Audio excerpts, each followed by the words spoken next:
दिव्य ज्ञान, और ये दिव्य ज्ञान हमें समझना होगा। ये दिव्य ज्ञान बहुत ही पावरफुल ज्ञान है। ये दिव्य ज्ञान में सबसे पहले भगवान श्री कृष्ण अर्जुन को कहते हैं कि अर्जुन, ये ज्ञान आज का नहीं है मेरे भाई। ऐसा मत सोचना कि मैं तुझे लुभाने के लिए ये ज्ञान दे रहा हूं, या मैं तुझे इंप्रेस करने के लिए ये ज्ञान दे रहा हूं। ये ज्ञान तो सबसे पहले मैंने सूर्य को दिया था, उसके बाद सूर्य ने अपने बेटे मनु को दिया, उसके बाद मनु ने अपने और नीचे राजाओं को इक्ष्वाकु को दिया। कौन इक्ष्वाकु?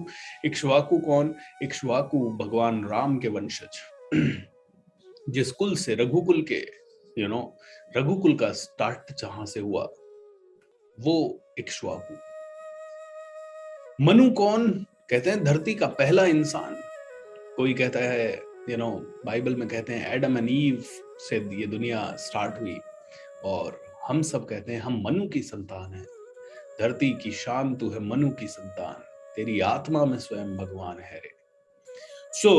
बोलते हैं ये तो बहुत करोड़ों साल पुराना ज्ञान है। बोलते हैं जब ये ज्ञान दिया गया था तो 12 करोड़ साल पहले दिया गया था। 12 करोड़ साल, मतलब बहुत ज्यादा पहले, बहुत बहुत पुरातन ज्ञान है अर्जुन। इसीलिए कहते हैं हमारा धर्म हिंदू धर्म नहीं है। लोग कहते हैं हिंदू धर्म, ओके, ये हिंदू धर्म नहीं है। हिंदू धर्म, हिंदुस्तान, हिंदू धर्म, ये हिंदू धर्म नाम ही नहीं था। बोलते हैं धर्म हिंदू धर्म नहीं है, ये तो सनातन धर्म है। सनातन धर्म जो कभी खत्म ही नहीं हुआ, जो हमेशा से चला आ रहा है, सनातन धर्म है। और सनातन धर्म में हमारे जो सिखाया गया है वो हर धर्म में अप्लाई होगा, क्योंकि सनातन धर्म है। ये कोई हिंदू और मुस्लिम या सिख ईसाई का धर्म नहीं है, ये सनातन धर्म है जो चला आ रहा है, पीढ़ियों से चला आ रहा है। ये कर्म का ज्ञान कौन कर्म नहीं करे, ओके? कौन से धर्म का व्यक्ति है जो अपने आप को धर्म, अरे धर्म का वो संप्रदाय है, वो सब संप्रदाय है। धर्म तो सनातन धर्म है जो सब पे लागू होता है। सनातन धर्म है, पीढ़ियों से चला आ रहा है, जब से पृथ्वी, क्या 12 करोड़ साल, मतलब कब से, जब से हुआ तब से चला आ रहा है। सनातन धर्म है ये सनातन संस्कृति है, ये सनातन धर्म है। बड़ों की पूजा करो, ये हर एक धर्म में। कौन से धर्म में बड़ों की पूजा नहीं करनी चाहिए? ये हर एक धर्म में। ये सनातन संस्कृति है जो कहती है सभी का ध्यान रखो। ये सनातन संस्कृति है जो कहती है कर्म वो करो जो देवता वाले कर्म हो। देवताओं वाले कर्म है करुणा, प्रेम, या फिर दुनिया की सेवा में लगना। अब ये, इसमें कौन सा धर्म कॉन्फ्लिक्ट लाएगा? इसमें कौन सा मुस्लिम कॉन्फ्लिक्ट लाएगा, या कौन सा सिख कॉन्फ्लिक्ट लाएगा, या कौन सा हिंदू कॉन्फ्लिक्ट लाएगा? ये तो सच है, बीज बोया तो पेड़ उगेगा, सच है। सनातन धर्म है, सनातन धर्म है कि भाई आपने दूसरों की सेवा की तो दूसरे आपकी सेवा करेंगे। और देख रहे हैं, आप एक हाथ से दोगे तो आपको अपने आप फल मिलेगा। फल देने वाला मैं बैठा हूं ना। तो ये सनातन धर्म है। ये ज्ञान सदियों पुराना है, सृष्टि के निर्माण से लेके आज तक है। तो सनातन संस्कृति है हमारी, सनातन धर्म है दोस्तों। इसे हिंदू धर्म मत कहिए, इसे किसी संप्रदाय का नाम मत दे दीजिए। ये सनातन धर्म है। तो श्री कृष्ण कहते हैं ये सनातन धर्म है मेरे भाई, और ये चला आ रहा है, सदियों से चला आ रहा है, ये हजारों सैकड़ों सालों से चला आ रहा है। तो अर्जुन पूछता है भगवान आप तो मेरे साथ पैदा हुए हो, आप तो मेरे जैसे हो, आप मेरे साथ पैदा हुए। अच्छा, ऐसा बात नहीं है कि अर्जुन जानता नहीं है कि वो भगवान है। अर्जुन जानता है कि वो भगवान है। अर्जुन जानता है वो भगवान है, इसीलिए अर्जुन ने कहा मुझे आपकी सेना नहीं चाहिए, मुझे तो आप चाहिए। अर्जुन जानता भी है कि वो भगवान है, और अर्जुन पूरी तरह से डिवोटेड भी है।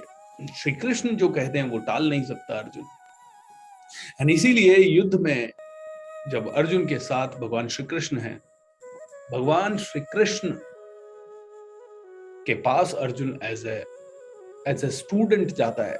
भगवान उसको इसलिए नहीं देते अर्जुन को ज्ञान, क्योंकि भगवान है। अर्जुन को ज्ञान इसलिए देते हैं क्योंकि अर्जुन कहता है आप मेरे गुरु बनो और मुझे बताओ। जब गुरु साथ में हो तो ही सारी बाकी की चीजें हो सकती है। सो दोस्तों, भगवान कृष्ण की रिस्पॉन्सिबिलिटी और ज्यादा बढ़ जाती है अब, क्योंकि गुरु के रूप में अर्जुन ने उसको स्वीकार किया, उनको स्वीकार किया है। तो अब उनकी जिम्मेदारी बनती है कि उसे वो ज्ञान दे। जो कि सबसे ज्यादा इंपॉर्टेंट है। सो दिव्य ज्ञान क्या है? ये दिव्य ज्ञान कौन सा ज्ञान मैंने सूर्य को दिया, कौन सा ज्ञान मैंने मनु को दिया, कौन सा ज्ञान जो इतने सालों से चल रहा है? बोलते हैं ये ज्ञान है कि तेरा हर कर्म सिर्फ प्रभु को समर्पित होना चाहिए और प्रभु की तरफ जाने वाला होना चाहिए। दिव्य ज्ञान का मतलब है कि हम जो जो कर रहे हैं हम कर ही नहीं रहे हैं। I am not the doer, करने वाला कोई और ही है। तो जब करने वाला कोई और ही है, जब करने वाला परमात्मा है, तो तू कौन होता है कि कर्मों का फल लेने वाला? Who are you to take the credit?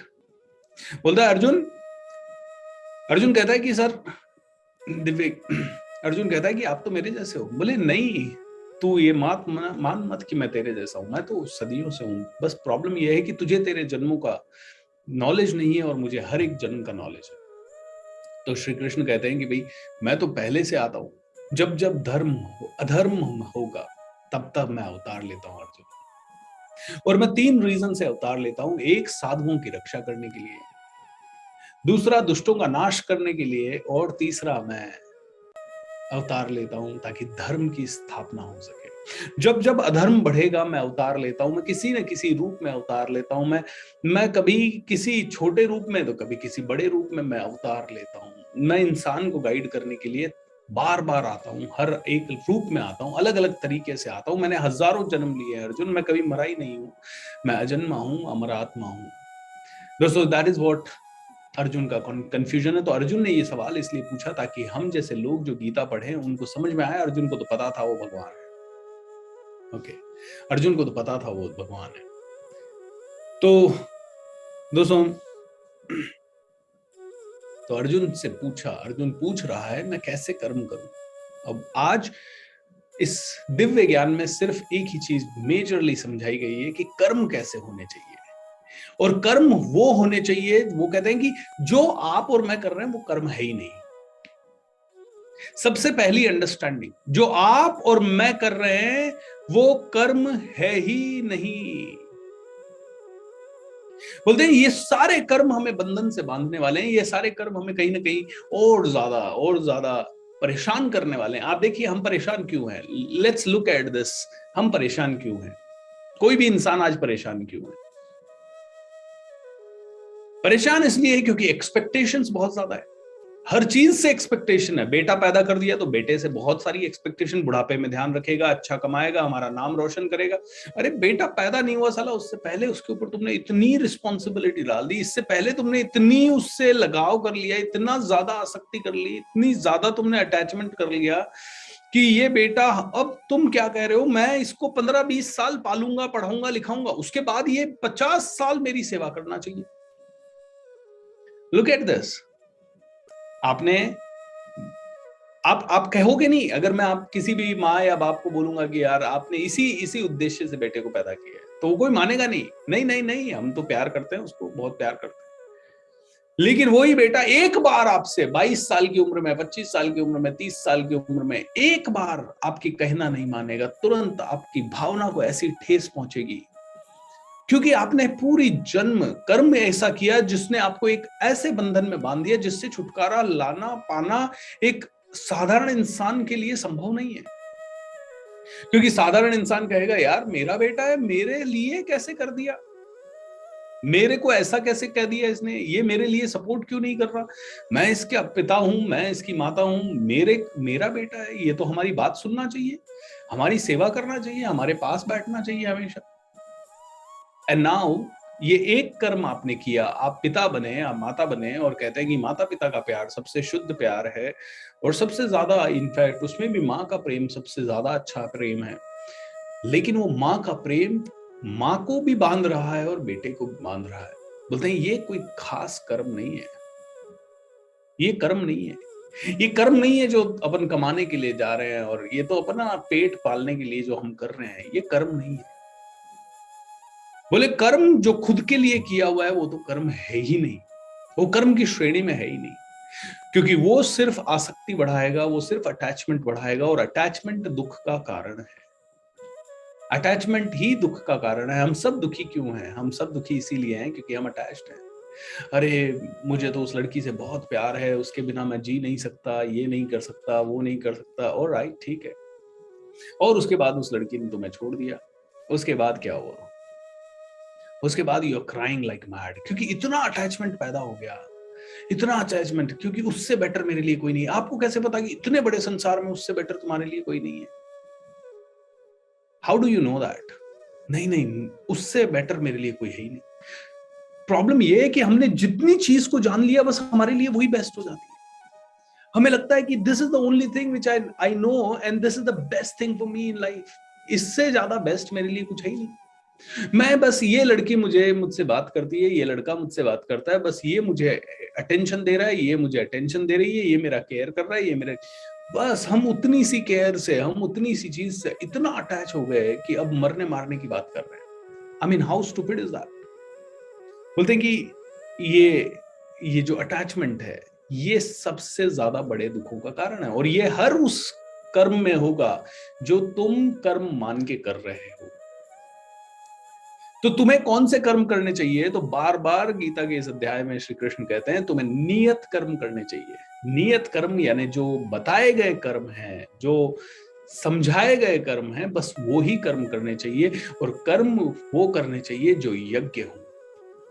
तो इसके ऊपर बात करेंगे थोड़ी सी देर में, लेकिन इस चीज को समझना बहुत जरूरी है कि हम दुखी इसलिए हैं क्योंकि जो कर्म हम कर रहे हैं वो कर्म नहीं है, उसको हम कर्म मान के कर रहे हैं। वो तो ठीक है, संसार में जीने के लिए एक छोटी सी जरूरत है, वो कर्म नहीं है। कर्म उनको मत मानिए जो आप कर रहे हैं, कर्म है ही नहीं वो, उनको कर्म की श्रेणी में ही नहीं रखा गया है। वो तो कहते हैं सबसे तुच्छ कर्म है जो कर रहे हैं, क्योंकि वो तो हर एक जानवर करता है, हर एक जानवर करता है वो कर्म। बच्चे पैदा करना जानवर करता है, खाना पीना सोना जानवर करता है। आप कमाने के लिए जा रहे हो क्योंकि आपको कोई ऐसे ही खाना नहीं दे रहा है, आपको इसलिए कमाना पड़ रहा है। आपको कपड़े पहनने पड़ रहे हैं और कपड़े भी आप अच्छे पहनना चाहते हो तो आपको कमाना पड़ रहा है। जानवर को नंगा घूमना है तो जानवर को कमाना नहीं पड़ रहा है। जानवर घास पत्ते जो भी मिल रहा है उसको बेचारे को वो खा रहा है, तो उसको आपके लिए कमाना नहीं पड़ रहा। लेकिन वो भी एक जगह बैठा हुआ नहीं है, वो भी चल रहा है, घूम रहा है, ढूंढ रहा है अपना खाना रोज। तो आप भी अपना खाना ढूंढ रहे हो, वो भी अपना खाना ढूंढ रहा है। आप भी सो रहे हो, वो भी सो रहा है। जानवर भी बीमार हो जाता है, आप भी बीमार। मतलब कुल मिला के जानवर वाले कर्म जो कर रहे हैं वो कर्म नहीं है। इंसान और जानवर में फर्क है, इंसान और जानवर में फर्क है। तो कर्म कैसे करें? जो दिव्य कर्म हो वो करें। कर्म की श्रेणी में नहीं रखा गया जो हम कर रहे हैं उनको। बोलते ये तो सारे बंधन आपको बांधेंगे। तुमने एक घर ले लिया तो अब तुम उस घर से इतना अटैच हो जाओगे कि कोई उस घर के सामने एक छोटा सा भी कुछ कर देना, एक छोटा सा गड्ढा भी खोद दे तो तुम्हें इतना गुस्सा आएगा, क्योंकि तुम उस घर से इतना बंध गए हो, तुम्हें इतना अटैचमेंट हो गया है कि जिसने खड्डा खोदा उसके प्रति तुम्हारे अंदर इतनी घृणा, इतनी नफरत, इतना ज्यादा गुस्सा आ जाएगा कि अगर तुम्हारे बस में होता और आज कानून नहीं होता, पुलिस नहीं होती, कानून नहीं होता, तुम शायद उसे मारते पीटते। और सदियों से होता आ रहा है ये। जो भी थोड़ा भी सक्षम था, बहुत सालों पहले कहां पुलिस होती थी, कहां ये FIR वगैरह के और ये सब सिस्टम थे? 200 500 1000 साल पहले नहीं थे। तो इसीलिए जो भी हल्का सा शारीरिक रूप से सबल था, उसके अगेंस्ट थोड़ा भी कोई काम हुआ, उसके घर के सामने किसी ने थोड़ा सा थूक भी दिया गलती से, या उसके सामने थोड़ी गंदगी भी डाल दी, वो उसको मार पीट करता था। इसीलिए आज ये जो हो रहा है ना कि दलितों पे इतने अत्याचार हुए, क्यों हुए? क्योंकि जो भी सबल थे, जो भी थोड़े से पावरफुल थे, उन्होंने कहा, उन्होंने उनको आदमी नहीं समझा। अंग्रेजों ने इंसान ही नहीं समझा भारतीयों को, अंग्रेजों ने इंसान नहीं समझा भारतीयों को। ऐसे ही अमेरिकन ने रेड इंडियंस, वो जो निग्रोज, काले लोग जो हैं, उनको इंसान नहीं समझा। गोरा हूं बस मैं ही इंसान। तो जितने भी लोग सबल थे, उन्होंने सदियों से निर्बल लोगों का हमेशा शोषण किया, क्योंकि अटैचमेंट इतना ज्यादा है ना। वो घर से अटैचमेंट है, वो घर के सामने सफाई से अटैचमेंट है, घर के सामने हमने जो पेड़ लगा दिया उससे अटैचमेंट है, हमारी गाड़ी है उससे अटैचमेंट है, और ये दिव्य ज्ञान कहता है ये अटैचमेंट छोड़, सिर्फ एक ही चीज से अटैचमेंट कर कि यार जो जब तू इस दुनिया में आया है और थोड़े से दिन के लिए आया है, तू मरने वाला है, तू ये तो सोच कि तेरा सबसे इंपॉर्टेंट काम होना क्या चाहिए, what is the most important work which you are here to do. And कहते हैं कि सबसे मोस्ट इंपॉर्टेंट वर्क है अध्यात्म। आप आए ये हो ताकि आप सीख सको, और आप सीख के आप भगवान के रूप में भगवान को जान सको, समझ सको। Why am I born. अब आप में से कई लोग कहेंगे सर भगवान को जानना क्या पॉसिबल है? कोई बात नहीं, अध्यात्म में तो आ जाओ, समझो तो सही कि what is the reason for this दुख, what is the reason for this problem, what is the reason for this attachment. बोलते हैं हर चीज से हमें राग हो जाता है, या तो या द्वेष हो जाता है, या तो हर चीज से हमें आसक्ति हो जाती है, प्रेम हो जाता है, या फिर हमें उससे घृणा हो जाती है। बोलते हैं that is the only problem which is happening with the karmas which you are doing.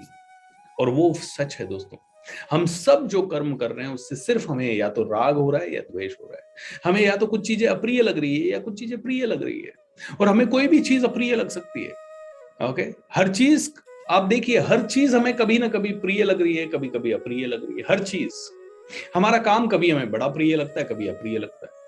हम अपने आप से कभी बहुत प्यार करने लगते हैं, और कभी कभी हम इतने डिप्रेस हो जाते हैं, मैं तो ये भी नहीं कर रहा, वो भी नहीं कर रहा। अपने आप से हम बहुत घृणित हो जाते हैं कभी कभी।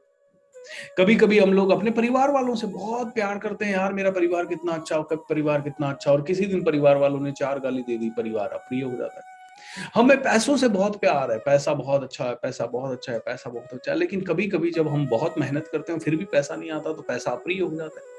या फिर हम पैसे से बहुत प्यार करते हैं, लेकिन किसी दिन गलती से किसी के पास बहुत पैसा पड़ा है और रेड पड़ गई, तो वो कहता है यार ये पैसा घर से निकले, अरे यार ये कहाँ से, इसको कैसे छुपाओ, निकालो इसको यहाँ से, अरे किसी को मिल ना जाए। तो कभी कभी वो पैसा भी अप्रिय हो जाता है। हमारा पूरे संस्कार जो निर्माण हो रहे हैं वो सिर्फ प्रिय और अप्रिय के अगेंस्ट हो रहे हैं।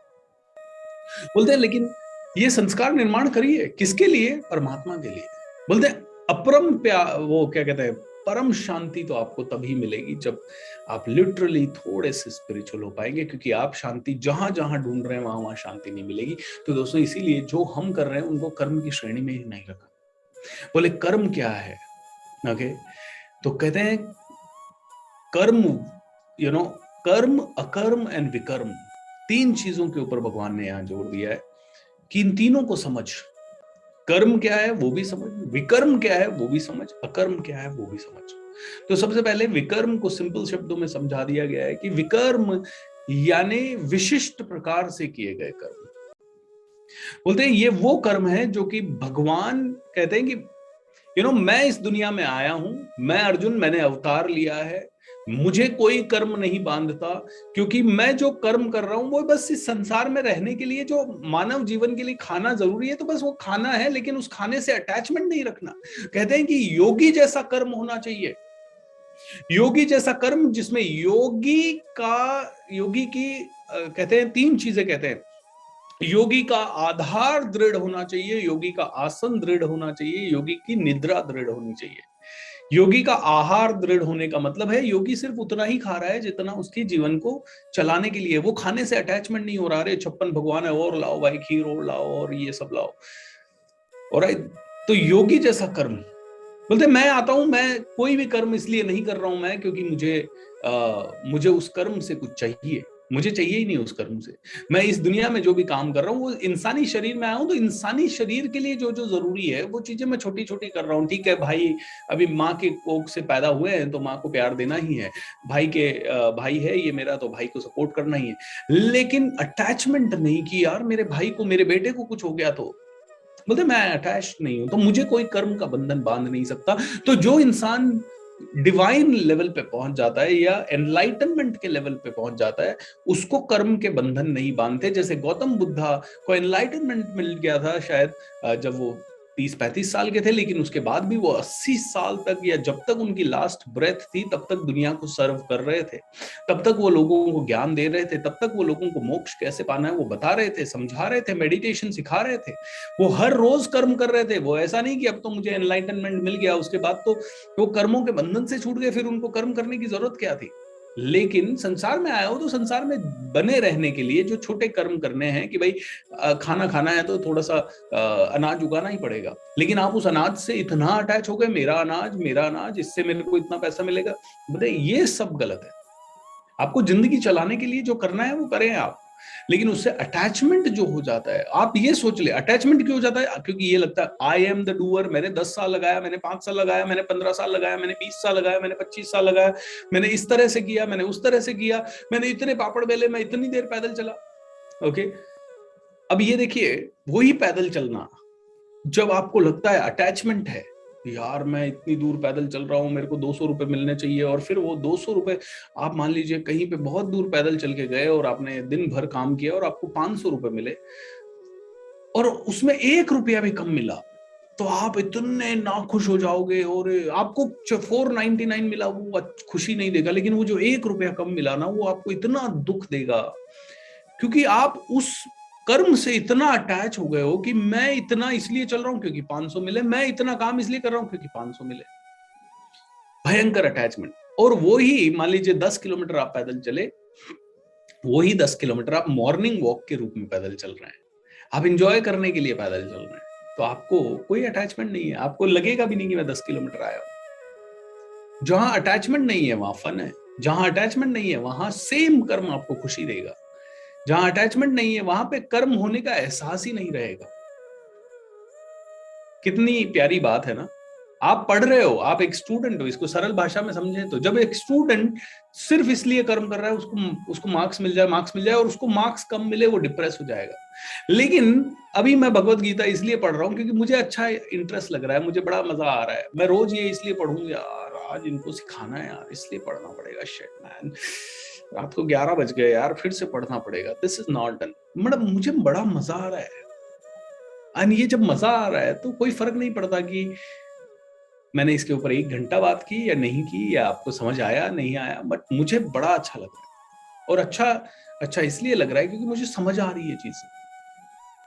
तो एग्जाम्पल जो हम ले रहे हैं वहां पे यह समझने की बात है कि जो जो हम कर रहे हैं वहां हमें अटैचमेंट है। माँ दिन रात खाना बना रही है और बच्चा 4 दिन तक माँ के खाने को अनादर करता रहे, अटैचमेंट हो गया, मैं खाना बना रही हूँ, खाना ही चाहिए वो। उसकी बेचारे की नहीं है इच्छा, या उसकी बेचारे की बिस्किट खाने की इच्छा है बच्चे की, या वो कहीं बाहर गया था अपने किसी रिलेटिव के गया, वहां खा के आ गया, माँ को गुस्सा आता है, अरे तू क्या, मैंने तेरे लिए 4 बार खाना बनाया। तो दोस्तों, अटैचमेंट बहुत दुखदाई है, एंड ये ही दिव्य ज्ञान का पहला स्टेप है कि हम समझें कि ये जो चीजें कर रहे हैं वो कर्म के क्षेत्र में आती ही नहीं है। तो कर्म क्या है, बोलते हैं नियत कर्म ही कर्म। नियत कर्म क्या है? ऑलराइट, तो विकर्म के बारे में हम बात कर रहे थे पहले, कि जो सिद्ध पुरुष हो जाता है, गौतम बुद्धा जैसा बन जाता है या भगवान महावीर जैसा बन जाता है, वो आदमी जो कर्म करता है वो विकर्म है, वो विशिष्ट तरह के कर्म है। उन कर्मों का ना तो उसको लाभ होगा ना उसको हानि होगी, वो उन कर्मों के बंधन में कभी नहीं बंधेगा, एंड वो मेरी तरह हो जाएगा, भगवान की तरह हो जाएगा, कृष्ण की तरह हो जाएगा, कि सारे वो कर्म कर भी रहे हैं लेकिन वो सिर्फ संसार में आए हैं और संसारी शरीर का फर्ज निभाना है, इसलिए वो कर्म कर रहे हैं। उनको उन कर्मों का ना तो फल भोगना पड़ेगा ना कुछ और। कहते हैं हमारे शरीर को भोगा यतन बोला गया है। भोगा यतन मतलब ये शरीर के कारण, ये शरीर से हम अपने कर्मों का परिणाम भोगते हैं, और इस पर्टिकुलर शरीर से कर्म का परिणाम जो मैंने पिछले जन्म में किए या जो भी मेरे कर्म रहे इस जन्म के, इस शरीर को जितने कर्म भोगने हैं, जब जितने कर्म ये शरीर भोग लेगा उसके बाद ये शरीर नष्ट हो जाएगा। बोला ये शरीर कर्म भोगने के लिए आया है। हम, आप और मैं, ये हमारी जो आत्मा है ये कर्म नहीं भोग रही है, हम आत्मा को इस शरीर में डाल रहे हैं ताकि ये शरीर कर्म भोग सके। हमारे हमारे कर्मों का परिणाम हमें मिल रहा है। क्यों होता है इस दुनिया में ऐसा कि कोई आदमी इतना दुखी है, इतना दुखी है कि उसके साथ सब कुछ गलत हो रहा है? और क्यों होता है एक इंसान के साथ कि वो उसने बचपन से कभी दुखी नहीं देखा? मैं कई लोगों से वर्कशॉप्स में मिलता हूं तो मुझे मुझे बड़े आश्चर्य होते हैं कि कुछ कुछ लोगों की लाइफ में इतने दुख हैं कि वो मतलब कहते हैं कि मैंने जिंदगी में एक दिन सुख से नहीं बिताया। और कुछ लोग ऐसे कहते हैं कि सर पता नहीं सर, मेरी लाइफ में ऐसा कोई दुख तो आज तक आया नहीं है। और कोई 50 साल का आदमी कह रहा है कि मेरी जिंदगी में अभी तक कोई ऐसा दुख का कोई क्षण नहीं आया, मुझे याद ही नहीं है कि कोई दुख आया हो मेरी जिंदगी में। पापा मम्मी अच्छा कमाते थे, बचपन से अच्छी स्कूल मिली, अच्छा खाना पीना मिला, अच्छा सब कुछ मिला, जो मांगा मेरी टेबल पे आ गया। और नौकरी भी अच्छी है, बिजनेस भी अच्छा है, पैसा भी आज भी अच्छा कमा रहे हैं, घूम रहे फिर रहे हैं। तो कोई कोई आदमी ऐसा है जो कहता है एक भी मेरे को दुख नहीं मिला। और कोई के लोग कहते हैं इतने दुख मिले सर, बचपन से दुखी भोग रहे हैं, दुखी भोग रहे हैं, दुखी भोग रहे हैं। तो कोई तो रीजन होगा कि इस आदमी को इतना सुख दिया जा रहा है इस धरती पे, और इस आदमी को इतना दुख दिया जा रहा है, और ये सारे सुख और दुख हम इस शरीर के थ्रू भोग रहे हैं। ओके, बस हम तो सुखों और दुखों से भी, अब ये राग द्वेष जो है ना, वो राग द्वेष ये है कि जैसे ही दुख आया हम कहते हैं भाग यहाँ से, आई डोंट लाइक यू, यानी घृणा हो जाती है उससे। We don't want that. And you know what, जब हम कहते हैं I don't want you, I am still doing the same karma, mind में मेंटली कर रहा हूं। यू नो, जब मैं कहता हूं कि कोई किसी का एक्सीडेंट ना हो जाए, तो मेंटली मैं एक्सीडेंट करवा रहा हूं, कट कट कट। तो लॉ ऑफ अट्रैक्शन से भी भगवत गीता पूरी तरह से जुड़ी हुई है। तो लॉ ऑफ अट्रैक्शन है क्या? ये सब भगवत गीता और इस तरह के ग्रंथों से लिए गए हैं। सो दोस्तों, तो दूसरी चीज, तो विकर्म वो है जो विशिष्ट तरह के कर्म है, जो कि सारे महापुरुष वगैरह कह रहे हैं। एक और विकर्म की परिभाषा दी गई है, तो उसमें कंफ्यूज मत होइएगा। विकर्म के लिए ये भी बोला गया है कि जो भी कर्म शास्त्रों के अनुसार नहीं किया गया है वो विकर्म है। शास्त्रों में लिखा गया है कर्म कांड करो, शास्त्रों में कहा गया है, मान लीजिए जो भी चीजें हैं वो सर, और उस तरह से कोई नहीं कर रहा। गौतम बुद्धा उसकी तरह से काम नहीं कर रहे। गौतम बुद्धा कह रहे हैं बैठो, सांस के ऊपर ध्यान दो, ऑलराइट, इस शरीर के स्तर पे, अनुभव के स्तर पे जानो। तो वो जो कर्म करवा रहे हैं वो शास्त्र में हर आदमी के लिए नहीं दिया गया है। तो जो शास्त्रों के हिसाब से नहीं है वो विकर्म कहलाया है। लेकिन वो विशिष्ट, वी यानी विशिष्ट तरह का कर्म। सो विशिष्ट तरह के कर्म जो हैं वो महापुरुषों के द्वारा किए जा रहे हैं, वो बहुत ज्यादा एनलाइटेंड बीइंग्स के द्वारा किए जा रहे हैं। तो उन कर्मों के बंधन में कोई बंध नहीं रहा है। That's the first thing. अब दूसरी चीज, कर्म क्या है और अकर्म क्या है। बोला जो कर्म में अकर्म को जानता है और जो अकर्म में कर्म को जानता है वो ही सही कर्म है। अब कंफ्यूजन हो गया कि कर्म में अकर्म क्या है, अकर्म में कर्म क्या है।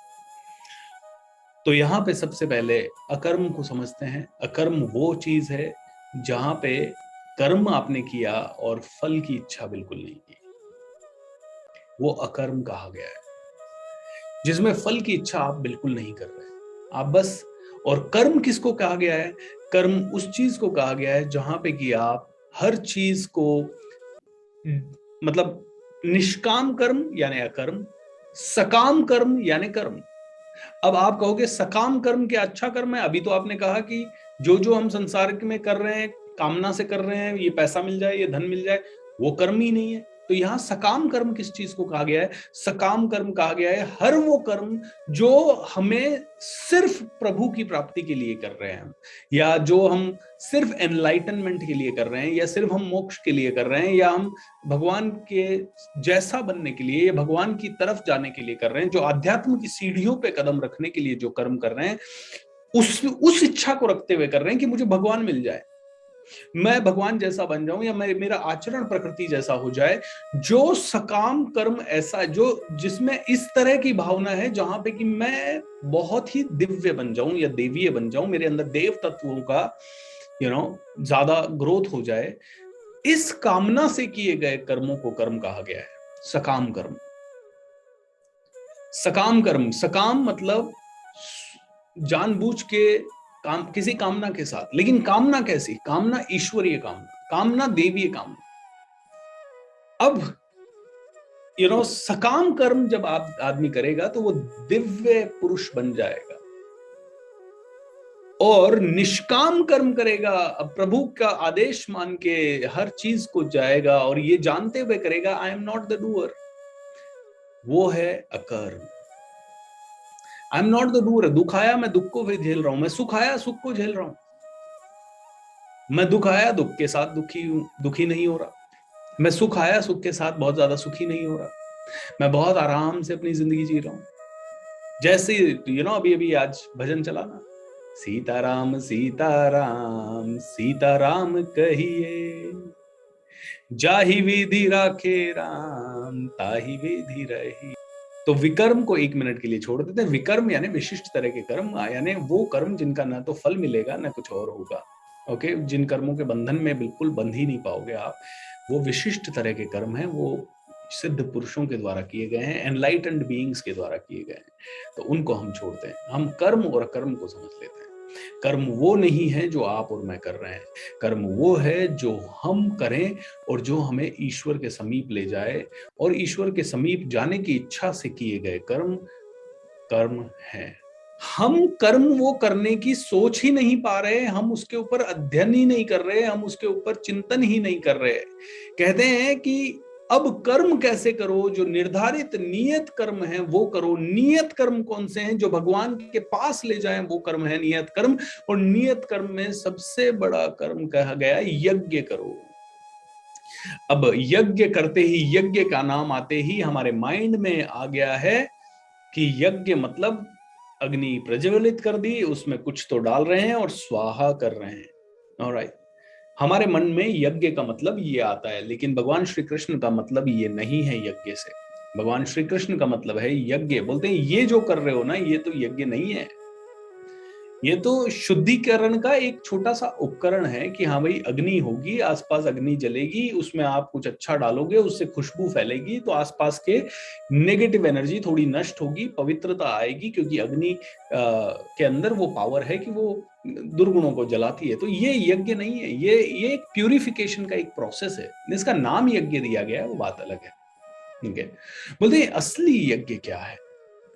तो बोलते हैं असली यज्ञ में बहुत सारी चीजें हैं। बोला जाता है कि जैसे कई लोग द्रव्य यज्ञ करते हैं। अब द्रव्य यज्ञ क्या है?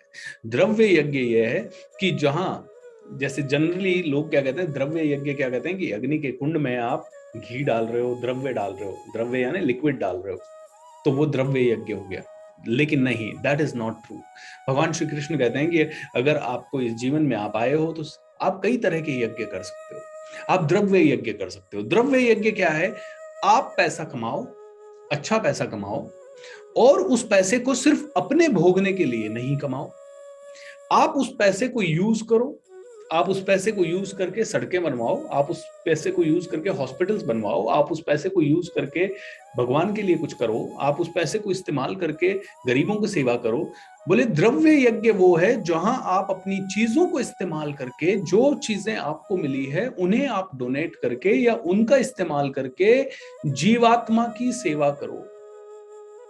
तो इसे द्रव्य यज्ञ कहा है। Alright. तो बोलते हैं ये है कर्म। क्या है? ये है कर्म। आप पैसा कमा रहे हो, ये कर्म नहीं है। पैसा आप कमाओ, आप पैसा कमा रहे हो, ये कर्म की श्रेणी में नहीं आ रहा है। आप जो कह रहे हो यार बस हम तो कर्म कर रहे हैं, हम जा रहे हैं रोज ऑफिस और अच्छे से काम कर रहे हैं, बोले वो कर्म है ही नहीं। कर्म ये है कि आपने वो पैसा कमाया, उस पैसे को कैसे इस्तेमाल किया, वो कर्म है।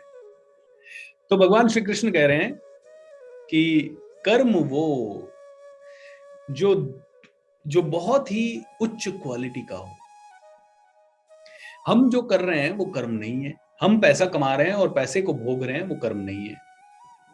हमें ये जो अहंकार आ रहा है कि मैं कमा रहा हूं, वो कर्म नहीं है। तुम्हारे पास पैसा ज्यादा आ रहा है तो तुम्हें कुछ तो समझा गया है। शायद तुम्हारी आत्मा की क्वालिटी थोड़ी सी उत्तम है, शायद तुम्हारे पुराने जन्मों के कर्माज उत्तम हैं, तो तुम्हें एक अच्छा पैसा कमाने का भगवान ने मौका दिया।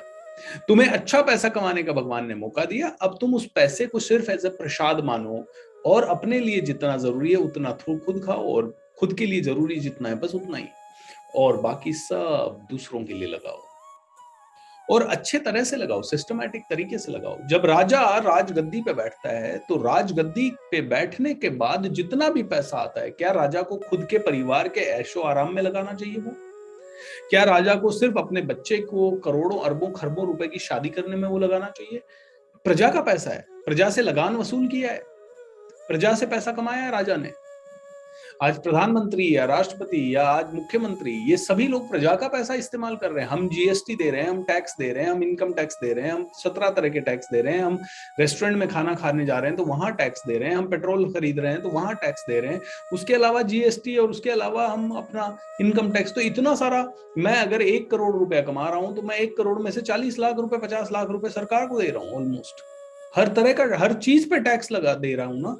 मैं सिर्फ इनकम टैक्स ही थोड़ी दे रहा हूं, मैं हर चीज जो मार्केट से खरीद रहा हूं उस पर टैक्स दे रहा हूं। तो वो पैसा जब अगर मुख्यमंत्री के पास जा रहा है या प्रधानमंत्री के पास जा रहा है, तो क्या प्रधानमंत्री और मुख्यमंत्री को उसको सिर्फ अपने ऐशो आराम में लगाना चाहिए, अपने घर भरने में लगाना चाहिए? बिल्कुल नहीं। अगर वो ऐसा करता है तो वो ना तो राजा होने के लायक है और ना ही वो राजा या मुख्यमंत्री बनने के लायक है। उस राजा को क्या करना चाहिए? उस राजा को ये जो पैसा आया है, इस पैसे का सिर्फ वो कस्टोडियन है और इसे वापस से प्रजा के कल्याण में लगाना है। तो दोस्तों कहते हैं कि पैसा कमाइए, पैसा कमाने में बुराई नहीं है, बट पैसा कमाने का उद्देश्य क्या है, उस उद्देश्य में बुराई है। उद्देश्य अगर है कि मैं जीव की सेवा करूं, उद्देश्य अगर यह है कि मैं देश की सेवा करूं, उद्देश्य तो वो कर्म है, वो यज्ञ कर्म है और वो द्रव्य यज्ञ है। बोलते हैं यज्ञ कर अर्जुन, यज्ञ कर, यानी श्रेष्ठ कर्म कर, वो ही कर्म कर जो मैं बता रहा हूं, वो ही कर्म कर जो मैं बता रहा हूं। तो श्री कृष्ण ने जो कर्म बताए उनमें जैसे द्रव्य यज्ञ एक कर्म हो गया, ऐसे ही ध्यान यज्ञ हो गया। कई लोग सिर्फ ध्यान लगा रहे हैं, अपने जीवन को, स्वाध्याय कर्म हो गया। स्वाध्याय क्या कहते हैं, स्वाध्याय यज्ञ। बोलते हैं स्वाध्याय का मतलब ये नहीं है कि पढ़ो, किताबें पढ़ो। बोले किताब पढ़ना तो बहुत छोटी सीढ़ी है। स्वाध्याय का मतलब है अपने आप को समझो, तुम आए क्यों हो, तुम करने क्या रहे हो। इसीलिए कहते हैं रोज मेडिटेशन करो, अपने सारी ड्यूटीज पूरी करो, लेकिन साथ ही साथ तुम रोज मेडिटेशन करो। ऐसे कुछ नाम दिए गए हैं यज्ञ के, जैसे तपो यज्ञ, योग यज्ञ।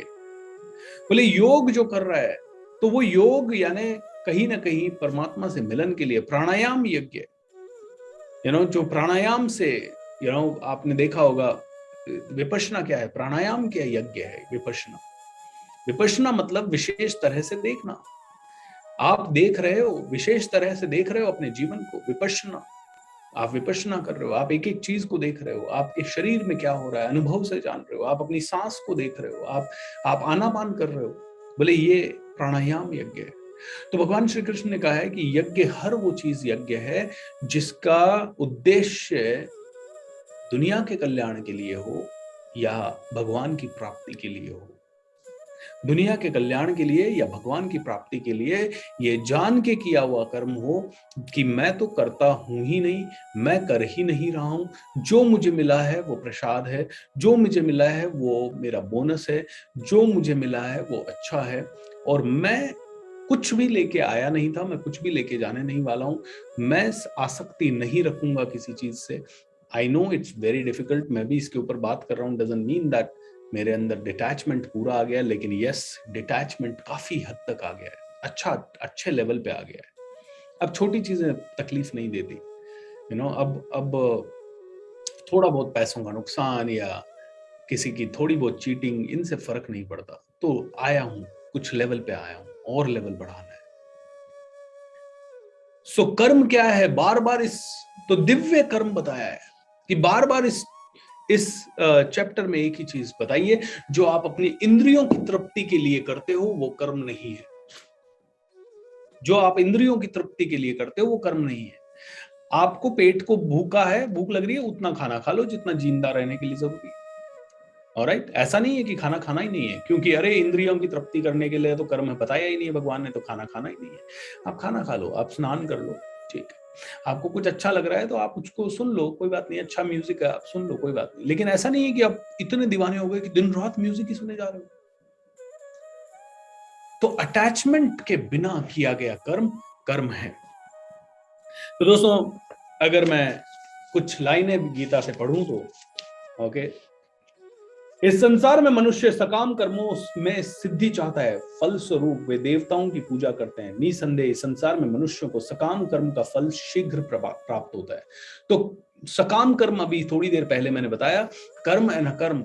सकाम कर्म वो जो कि शीघ्र उसका फल पाता है, शीघ्र। सकाम कर्म मतलब मैं देवताओं के लिए कर्म कर रहा हूं, मैं भगवान के लिए कुछ कर्म कर रहा हूं, मैं मनुष्य की सेवा के लिए कुछ कर्म कर रहा हूं, और उसका मेरा एक ही उद्देश्य है कि मैं स्वर्ग को जाऊं, मैं मोक्ष को जाऊं, मैं बहुत ज्यादा उन्नत बनूं, मैं अपनी इस आध्यात्मिक जर्नी में आगे बढ़ूं।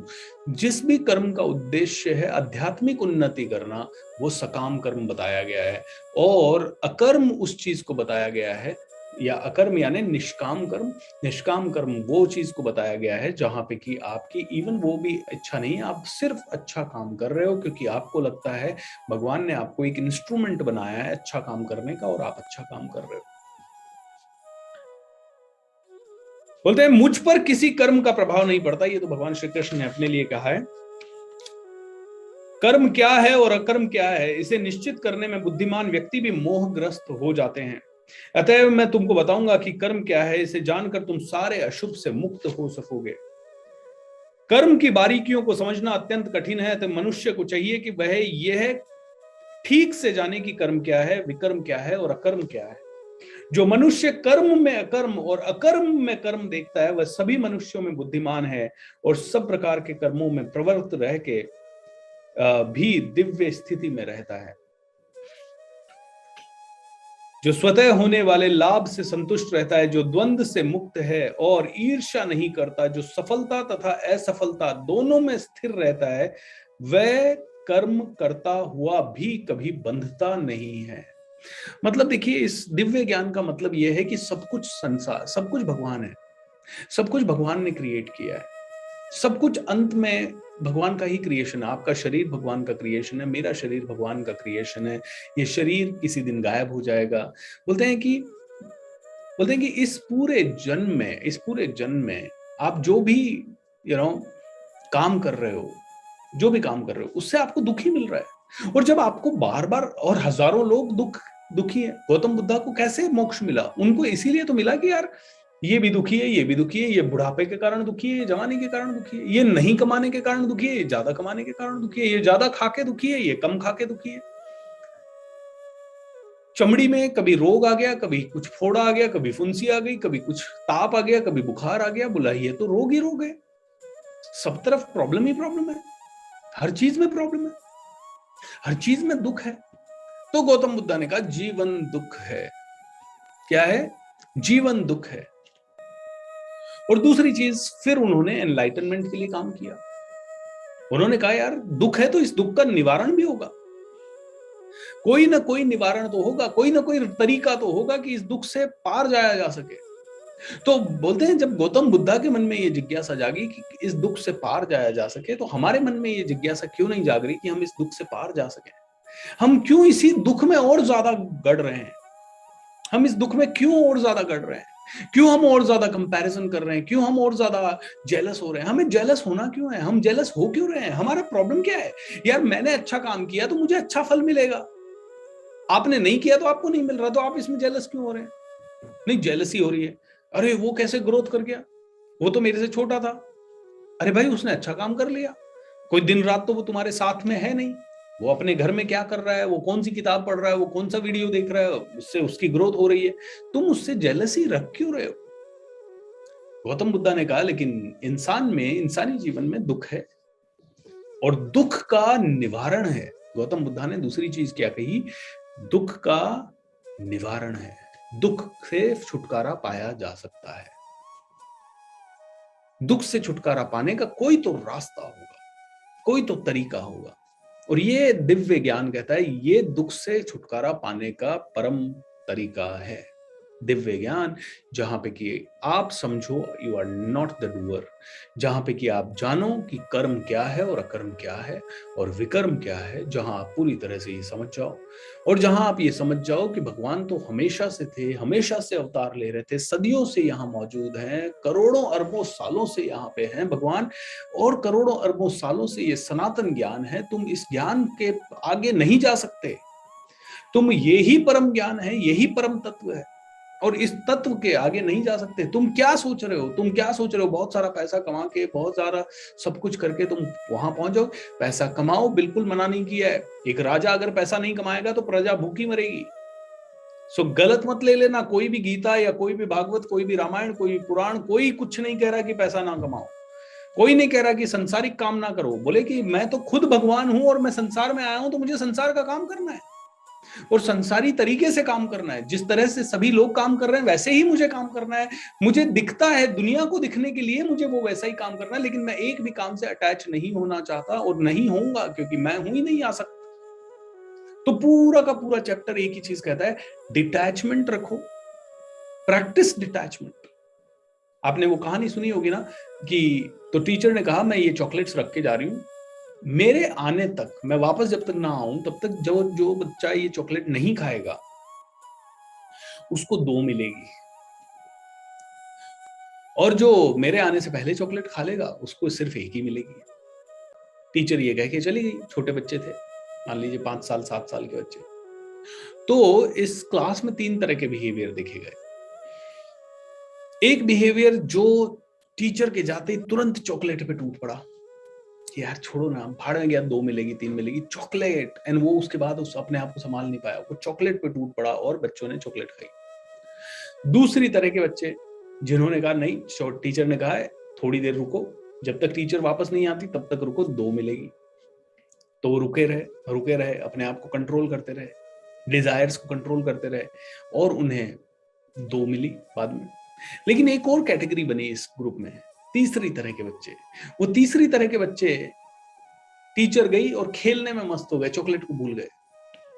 बोले जब आने के बाद ही, टीचर के आने के बाद ही 2 मिलनी है तो 2 मिलेगी, और वो खेलने में मस्त हो गए। उस पूरे मोमेंट को उन्होंने एंजॉय किया। वो 15-20 मिनट वो रत रहे, एंजॉय करते रहे, एक्साइटेड रहे, बहुत बहुत खुशी से एंजॉय किया उन्होंने, बहुत खेले, जो भूल गए चॉकलेट को थोड़ी देर के लिए।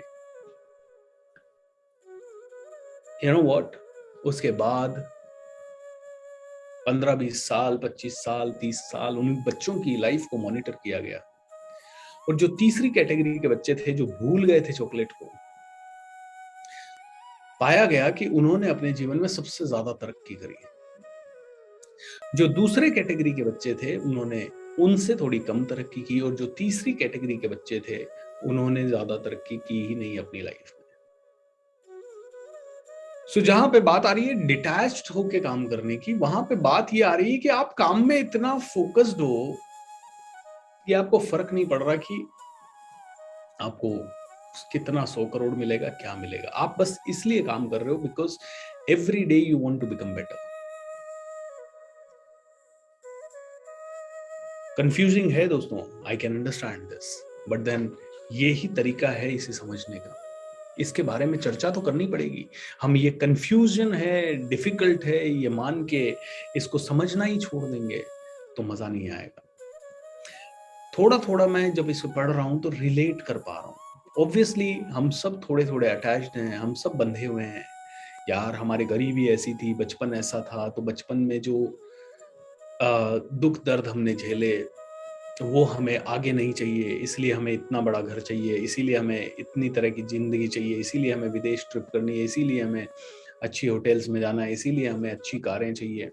यू नो हम सब उस कैटेगरी में हैं जहाँ पे कि हम शुद्र कर्म कर रहे हैं, यानी बहुत ही छोटे कर्म कर रहे हैं जो कर्म की क्वालिटी में भी नहीं है। इनको तो कर्म गिना भी नहीं गया गीता में। ठीक है, तो हम सब उस कैटेगरी में हैं और हर आदमी वही कर रहा है। अगर आज हम अचानक से कहेंगे कि भैया मैं तो कर्म नहीं करूंगा, तो घर वाले बोलेंगे, जूते मारेंगे, बोलेंगे गेट लॉस्ट।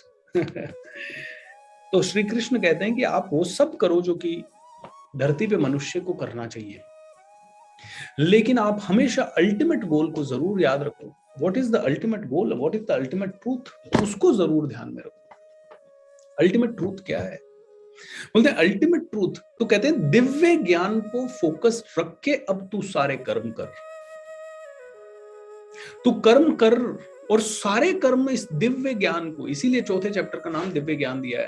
बोले इस दिव्य ज्ञान को फोकस रख के सारे कर्म कर। तू कर्म कर, लेकिन ये सोच के मत कर कि मेरा बड़ा घर आ जाए। बोले मेरा बड़ा घर आ गया, ये तो बहुत अच्छी बात है, बड़ा घर आ जाएगा, लेकिन तू मरने वाला है ये भी सोच। तू उस घर में जिंदगी भर नहीं रह पाएगा, तू ये भी ध्यान रख। तू ये शरीर के लिए तू कर्म मत कर, ये शरीर के सुख के लिए कर्म मत कर। शारीरिक सुख शारीरिक सुख मिल जाए तो बहुत बढ़िया, नहीं मिला तो भी ठीक रहे। इसका मतलब ये नहीं है कि शारीरिक सुख चाहिए ही नहीं, बिल्कुल।